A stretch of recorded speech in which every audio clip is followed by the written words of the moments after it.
Imaginez une boule de feu qui traverse l'atmosphère et qui s'éclate en 1000 morceaux sur la Terre. Et bien, c'est ce qui est arrivé ici, sur le Mont Sujet et dans la région de la montagne de Douane. Aujourd'hui, on a rendez-vous avec Beda Hoffmann qui supervise toutes ces recherches de météorites. Vous êtes en train de trouver un trésor ici? Bonjour. Non, je ne sais pas. J'ai localisé avec un détecteur à métaux, j'ai localisé un signal ici. Maintenant, je creuse pour voir ce que c'est. Un vrai trésor pour vous, si vous Oui, mettez la main si dessus? c'est une météorite, les météorites de Douaneberg sont un vrai trésor pour la science, vraiment. On va en parler tout de suite de ce que ça représente justement pour la science, ces découvertes. Et juste avant, je vous propose de regarder l'actualité du jour. L'association Lab City lance divers projets visant à dynamiser le centre-ville de Bienne en collaboration avec la ville et plusieurs partenaires. 5 communes privées de courant la nuit dernière, la panne a duré près de 4 heures. Suisses, Afghans et Érythréens, ils et elles sont une vingtaine à rouler ensemble à vélo pour récolter de l'argent en faveur de projets de développement. Encore la dernière plante et quelques détails à ajuster avant d'atteindre le but de cette prochaine étape. L'association Lab City fait fleurir Bienne avec des bennes remplies de plantes et maintenant aussi avec le pont Infinity sur la place centrale ou cette oasis sur le quai du Bas. La chaleur ralentit un peu les travaux, mais selon le chef de projet Matthias Gebel, ça montre justement le thème sur lequel ils doivent se pencher. À la fin, c'est aussi symboliquement le thème qui est très proche de nous, ça veut dire la température, le climat dans les villes, c'est un point très important. Et puis là, on veut montrer avec cette île de plantes, par exemple, que c'est important qu'on a plus de plantes ici au centre. Tous ces projets, petits et grands, sont soutenus par Lab City, mais l'association n'est pas seule, la ville de Bienne y participe également. C'est Bienne qui a lancé le projet à l'origine afin de rendre le centre-ville plus attractif, notamment avec le projet îlot d'été en 2019. Sur le plan financier, la ville contribue à hauteur de 150 000 francs. En période de grandes mesures d'économie, c'est beaucoup d'argent. Pour le municipal, c'est important que la ville de Bienne elle évolue toujours et que le développement s'arrête pas. C'est une question avec Substance 2030, c'est une question de priorisation aussi. Et le centre-ville est très important pour les Biennois et Biennoises. Donc c'est un projet qui doit toujours bouger, mais c'est clair, à la fin, quand il y a des projets qui sont là, il faut réévaluer qu'est-ce qui est possible, qu'est-ce qui n'est pas possible et avec quelles mesures, et que ça peut aussi être des solutions un peu faciles à la monde un peu biennoise. Les retours de la population ont aussi été intégrés dans la suite de ce projet. Lab City n'est pas seulement là pour faire profiter des belles fleurs et du beau temps, mais aussi pour montrer comment la ville de Bienne va évoluer. On va sûrement avoir aussi des réactions pour ces activités qu'on a maintenant déjà réalisées. Ça veut dire cette île de plantes au milieu, ça donne sûrement aussi des discussions. Et puis là, au-dessus, on peut regarder un peu si c'est quelque chose qui plaît ou si c'est quelque chose qui n'est pas la même chose qu'eux, ils veulent. Et puis là, je pense qu'il y a beaucoup d'interactivités. Un pas supplémentaire sera fait sur scène du 1er au 3 septembre avec les Lab City Day. L'association présentera un festival au centre-ville entièrement consacré à son thème, à quoi ressemblera Bienne demain, enfin jusqu'à ce qu'il y ait d'autres projets pour faire fleurir Bienne. Orpont, Scheuren, Schwadernau, Egerton et Brugg ont subi une coupure de courant la nuit dernière entre 1h30 et 5h15. En tout, ce sont pas moins de 3700 ménages qui ont été privés d'électricité pendant un peu moins de 4 heures.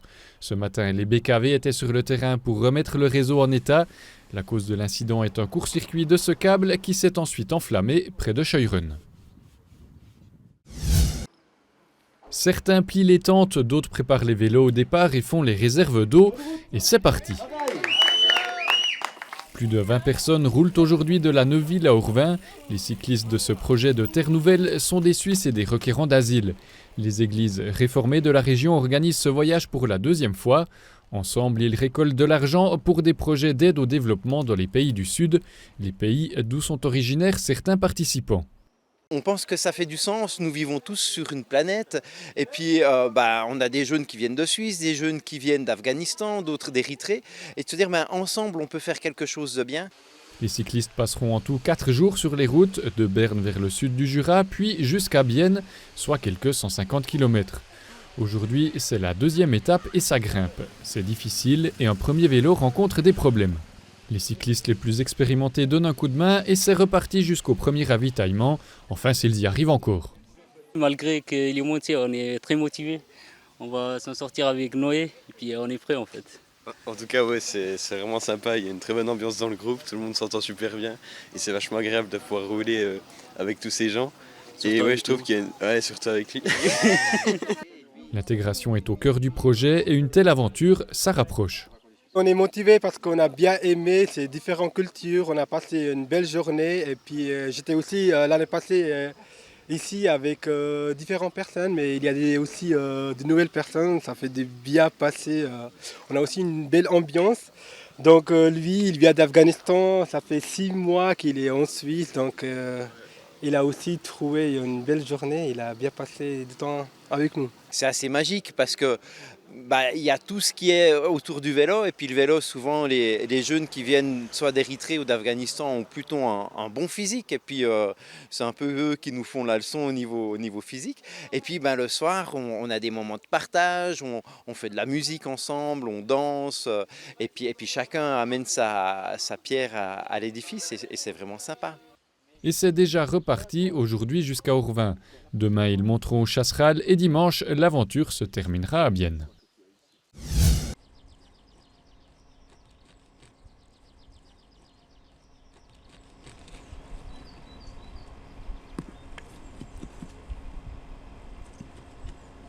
Alors Beda Hoffmann, on n'a pas encore trouvé de météorites dans ce trou, ça va peut-être encore venir, mais vous nous avez amené 2 exemplaires de vos trouvailles, des météorites ferreuses. C'est quoi exactement? Alors ce sont des météorites composées de fer massif avec 5% de nickel approximativement.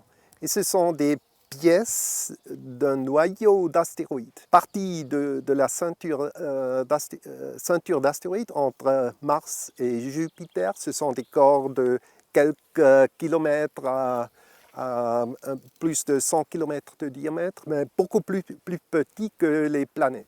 Et qu'est-ce qu'on sait de cet astéroïde qui est tombé ici dans la région? Alors on sait que c'est un type de G, c'est un type assez rare. Il y a seulement 5 tombes de ce type mondial, dans le monde. Et on sait que c'est peut-être relié à un autre type qui est plus fréquent. Et la recherche sur cette météorite a montré que ce lien est très probable. C'est seulement un des résultats scientifiques provenant de la recherche ici. Un astéroïde qui pesait 250 tonnes. Quelle grandeur à peu près? Qu'est-ce qu'on sait d'autre? Alors 250 tonnes, c'est la masse minimale et ça correspond à un diamètre une boule de 4 mètres de diamètre. Vous avez besoin d'aide pour trouver ces météorites et puis pouvoir faire avancer la recherche. Comment vous vous organisez là? Alors c'est un grand travail de chercher tous ces météorites et heureusement j'ai des contacts avec un groupe de chercheurs amateurs qui aident à ce projet Combien très vous fortement. êtes? C'est un groupe de 15 personnes totalement. Et vous trouvez des nouvelles météorites combien de fois par mois ou par... Normalement on trouve plus de 100 météorites par an. Par ce groupe, mais c'est très, très irrégulier. Quelquefois, on cherche pour des jours sans rien trouver. Un autre jour, on trouve 3 météorites. Même très plus. aléatoire. Et vous avez trouvé jusqu'à maintenant environ 2000 pièces de ces météorites. Finalement, est-ce que ça ne suffit pas pour établir ces nouvelles connaissances? Pourquoi continuer à chercher? Alors, une des aspects que nous recherchons, c'est la grandeur de ce champ de dispersion et ça apporte des informations directes de la physique de la chute et c'est une chose qu'on peut obtenir de ces informations. C'est peut-être si une fois on voit une astéroïde approchant la Terre, on peut mieux prévoir quel est le danger. Donc vous travaillez aussi avec le département de physique, justement, géologie et physique, pour faire avancer justement les connaissances sur les astéroïdes en espérant qu'il n'y en ait pas une trop grande qui tombe sur la Terre. Les météorites Toineberg, puisque c'est leur nom scientifique, ont aussi inspiré les musiciens Émile Huisseau et Didier Métraillé. Ils ont créé une balade sonore qu'ils ont présentée à 3 classes de primaire dans la région.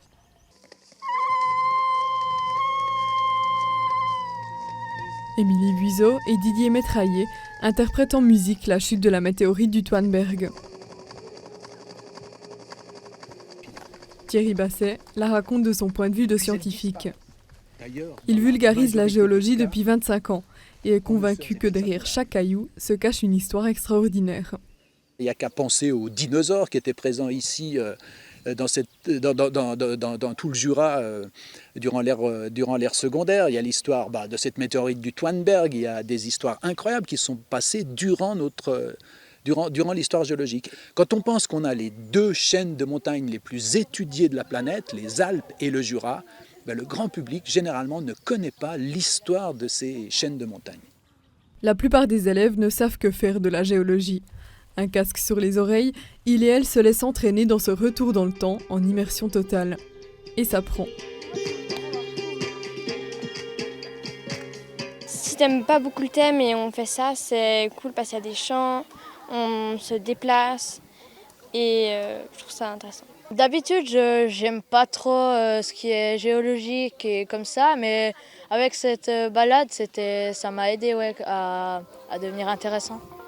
Mission accomplie pour les musiciens et le géologue, eux qui veulent sensibiliser le public à la valeur du patrimoine naturel et à l'histoire géologique d'une région.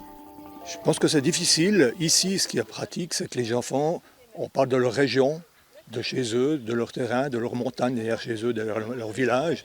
Ils seront beaucoup plus réceptifs justement à quelque chose qui les concerne directement. Je pense qu'ils vont gratter dans le jardin et chercher les petits cailloux maintenant. Le Soundwalk autour de la météorite du Toineberg sera de retour dans la région l'année prochaine. Alors, fermez les yeux. Alors voilà, c'est pas une météorite. Non, Qu'est-ce pas, que vraiment c'est? pas. C'est un clou. C'est un clou. Une pièce d'un clou. C'est une déception pour vous, ça arrive souvent?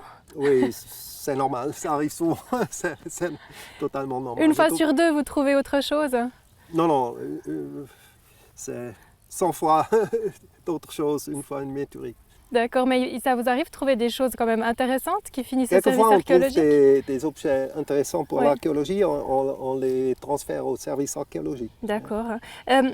Pour revenir à ces météorites, puisque c'est quand même le sujet du jour, est-ce qu'on sait si ce métal donc, contenu dans ces météorites a peut-être aussi servi à l'être humain? C'est une idée que je suis. J'ai analysé des objets de fer dans des collections archéologiques, mais je n'ai pas trouvé des objets faits de la météorite Toineberg. Mais ce n'est pas exclu qu'un jour oui, on puisse faire un je lien. pense parce qu'il y a tant de pièces dans cette région qui a été habitée pour très longtemps. À mon avis, c'est très bien possible qu'il y avait des trouvailles qui ont été faites et que l'homme a utilisé ce fer naturel. Il y a aussi d'autres connaissances très importantes mises à jour grâce à cette recherche sur les météorites. C'est des informations importantes sur les glaciers. Expliquez-nous. Oui, alors la chute de la météorite Toineberg était il y a 170 000 ans. C'était pendant la avant-dernière glaciation. Et pour longtemps, c'était débattu si cette glaciation est plus étendue que la dernière ou moins étendue. Et le fait qu'on a trouvé des météorites Toineberg qui ont été transportés par le glacier de l'avant-dernière glaciation et à une hauteur plus élevée que les dépôts de la glaciation dernière, ça montre définitivement que la glaciation avant-dernière était beaucoup plus étendue que la dernière. Donc il faut s'imaginer ici que la glace arrivait jusqu'à cette hauteur-là du Oui, au maximum, la glace alpine qui provient du Valais actuellement était à une hauteur de 1200-1300 mètres ici. Oui, On va peut-être regarder voilà, les traces de cette ère glaciaire, enfin, ce qui vous fait dire dans la météorite qu'il y avait de la glace ici. Oui, je peux vous montrer.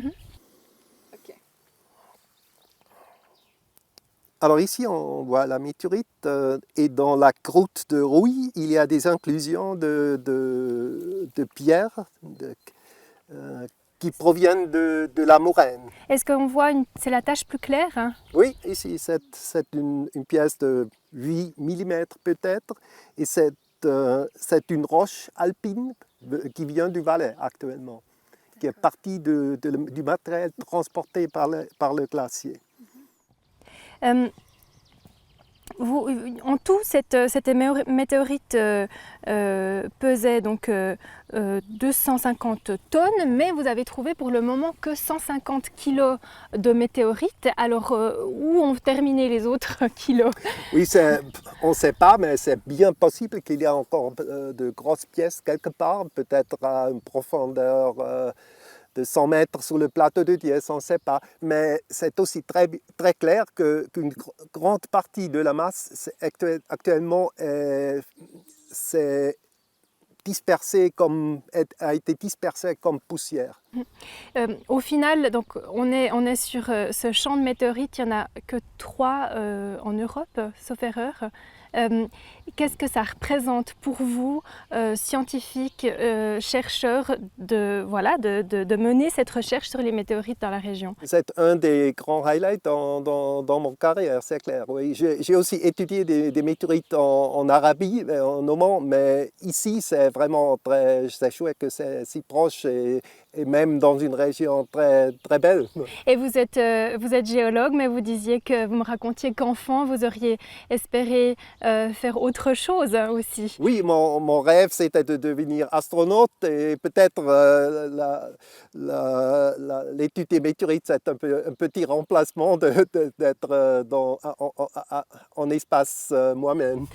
En tout cas, une belle façon de combiner vos 2 passions, sûrement. Beda Hoffmann, merci beaucoup pour toutes ces belles informations qui font rêver aussi à quelque part. Et une belle façon de terminer cette semaine dédiée à la géologie.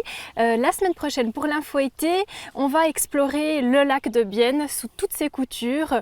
Vous en apprenez plus dès lundi prochain. Merci de nous avoir suivis.